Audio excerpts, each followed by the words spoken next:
আসসালামু আলাইকুম প্রিয় ভোলাবাসী। আসলে আপনারা জানেন যে আমরা ভোলার যেই টানা তীব্র লোডশেডিং চলতেছিল, সেই লোডশেডিংয়ের প্রতিবাদে আমরা পূর্ব ঘোষিত আমাদের কর্মসূচি ছিল।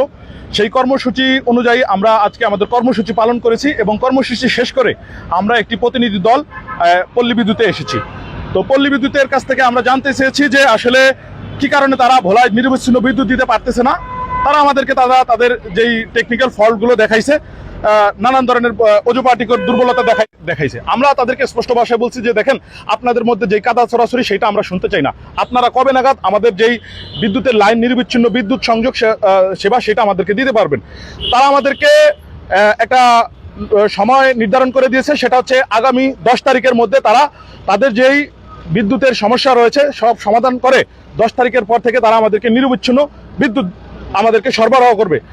তো আমরা সকলের পরামর্শে ক্রমে এবং সকলের সিদ্ধান্ত অনুযায়ী আমরা সিদ্ধান্ত নিয়েছি যে তাদেরকে আমরা এই 10 তারিখ পর্যন্ত সময় দেব এবং তাদেরকে আমরা বলে দিয়েছি যে আগামী 10 তারিখের মধ্যে যদি তারা আমাদেরকে নিরবিচ্ছিন্ন বিদ্যুৎ সেবা দিতে ব্যর্থ হয়, তাহলে আমরা ভোলাবাসী, আমরা ভোলার আপামর ছাত্র জনতা কঠোর কর্মসূচি গ্রহণ করব এবং সেই কর্মসূচির দায়ভার এবং সেই কর্মসূচি যদি ভায়োলেন্স হয় সেটার দায়ভার এই পল্লী বিদ্যুৎ প্রশাসন এবং অযৌপাটিক সংশ্লিষ্ট যারা কর্তৃপক্ষ রয়েছে তারা নেবে।